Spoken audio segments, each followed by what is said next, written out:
Bonjour et bienvenue pour un nouvel épisode de Saviez-vous? J'espère que vous allez bien. Aujourd'hui, dans l'épisode de jour, on va une nouvelle fois s'intéresser aux réseaux sociaux qui proposent aux femmes une nouvelle manière de se parfumer et vous allez voir que ce parfum est un petit peu spécial. Pour savoir exactement de quoi il en retourne, restez bien jusqu'à la fin de cet épisode. Avant de rentrer dans le vif du sujet, si vous n'êtes pas encore abonné, n'hésitez pas à le faire dès à présent. C'est totalement gratuit et peu importe la plateforme sur laquelle vous m'écoutez, que ce soit sur Apple Podcast, Spotify, Deezer ou tous les autres, n'hésitez pas à mettre un commentaire positif, 5 étoiles, un pouce vers le ciel, etc., etc. Cela m'aidera du coup à continuer à faire avancer le podcast. Et je vous rappelle que pour le prix d'un café, vous avez également la possibilité de soutenir le podcast. Vous avez un lien dans les notes de l'émission qui vous explique tout en détail. Bref, on revient au sujet du jour. Comme je vous disais en introduction, une nouvelle fois, les réseaux sociaux ne cessent de nous surprendre. Enfin, pour le coup, c'est carrément me choquer, en bien ou en mal. Là, à la fin, je vous laisserai faire votre décision concernant le sujet du jour. Du coup, je vous rappelle qu'il y a quelques temps en arrière, des influenceuses, des tiktokeuses nous proposaient des flacons de transpiration de sein avec des tiktokeuses qui du coup sont devenues millionnaires. Il y en a d'autres qui ont également mis en vente l'eau de leur bain ou disons dans le bain où elles se faisaient un petit peu plaisir toutes seules. Et aujourd'hui, d'autres influenceuses nous proposent de se vaber.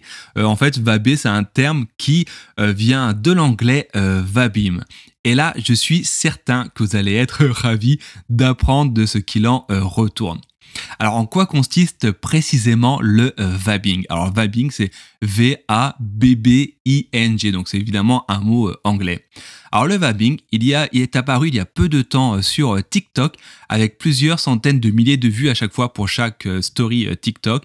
Et le vabbing consiste tout simplement à ce qu'une femme se parfume grâce, tenez-vous bien, à ses sécrétions vaginales. Et oui, incroyable mais vrai. En fait, l'objectif de vaber, car c'est devenu un verbe, est tout simplement d'accroître les chances d'attirer un futur partenaire. Et oui, car cette fragrance parce qu'on naturelle, bien qu'insolite, selon les dires des influenceuses, augmente réellement l'attirance envers votre personne. Par exemple, lors de soirées, certaines disent qu'il n'est pas rare d'obtenir des boissons gratuites et d'autres avantages. Bref, si vous sentez de connaître la vab du samedi soir, rien de bien compliqué pour y arriver à l'aide d'un doigt propre, évidemment, ou alors d'un coton-tige. Il suffit de récolter le précieux liquide vaginal pour ensuite l'étaler délicatement à des endroits stratégiques. Sous-entendu, comme pour les parfums, derrière l'oreille, sous le coude ou encore dans le pli du coude. Bref, vous avez compris, c'est pas forcément très ragoûtant et je vous avoue que au niveau hygiène, on va du coup repasser.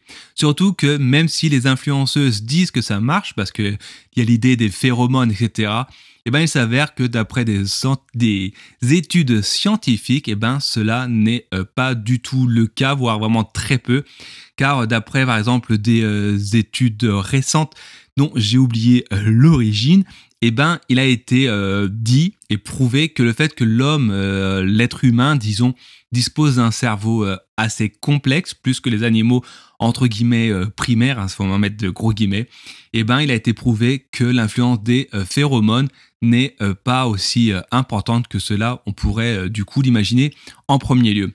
Et l'autre chose qui fait que c'est pas forcément très intelligent de faire du vabbing, c'est tout simplement au niveau des IST, des infections sexuellement transmissibles.